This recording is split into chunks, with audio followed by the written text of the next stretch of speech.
ঈদের বাকি আর কয়েক ঘন্টা, ওদিকে গ্রামের বাড়িতে অপেক্ষায় আপনজন। সেই সম্পর্কের টানে জীবনের ঝুঁকি নিয়ে ট্রেনের ছাদে উঠতে প্রাণপণ চেষ্টা। ট্রেনের ছাদে ওঠায় নিষেধাজ্ঞা থাকলেও সব নিয়ম হার মেনেছে ঘরমুখী যাত্রীদের কাছে। টিকিট টাকা দিয়েও তো পাওয়া যায় না, জানান তো লাগবো, যাইতে তো হবে বাসায়। ফ্যামিলির সঙ্গে ঈদ কাটাইতে হবে, একটু কষ্ট হলেও মেনে নিতে হবে। ঈদযাত্রার শেষ দিনও সময় মতো কমলাপুর রেলওয়ে স্টেশন থেকে ছেড়ে যায় প্রতিটি ট্রেন। তবে প্রচণ্ড ভিড়ে হারিয়ে যায় স্বস্তি। আসন পর্যন্ত পৌঁছাতে রীতিমতো যুদ্ধে নামতে হয় যাত্রীদের। ঈদের সময় মানুষের চাপ তো থাকবে, সবাই বাড়ি যাবে, কিন্তু স্যার ফ্যান তো চলছে না আমাদের এখানে। সিন্ডিকেট আছে থাকার কারণে অগ্রিম টিকিট উধাও। এবারের রেল ব্যবস্থাপনায় আমি অনেক সন্তুষ্ট। এবারের টিকিট খুব যথাসময়ে আমরা পেয়েছি।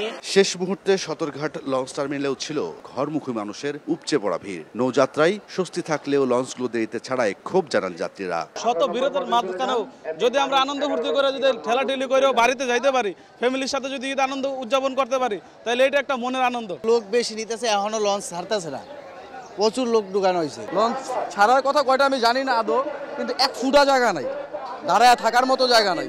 মহিলা সহকারে, অনেক মহিলারা বাচ্চা সহকারে ভোগান্তিতে আছে। টার্মিনাল পরিদর্শনে এসে স্বরাষ্ট্র উপদেষ্টা বলেন, দেরিতে ছাড়া লঞ্চগুলোর বিরুদ্ধে ব্যবস্থা নেওয়া হবে। এখন থেকে যেই টাইম দিব ওই টাইম থেকে ওই টাইমের ভিতরে ছাড়বে। হয়তো 5 মিনিট 10 মিনিট এদিক সেদিক হতে পারে, বাট এর চেয়ে যেন বেশি না হয়, যেহেতু অনেক দূরের যাত্রী।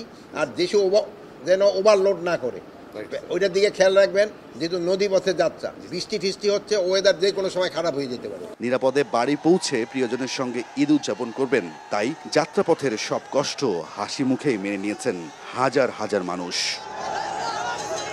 রায়দুল ইসলাম শুভ, সময় সংবাদ, ঢাকা।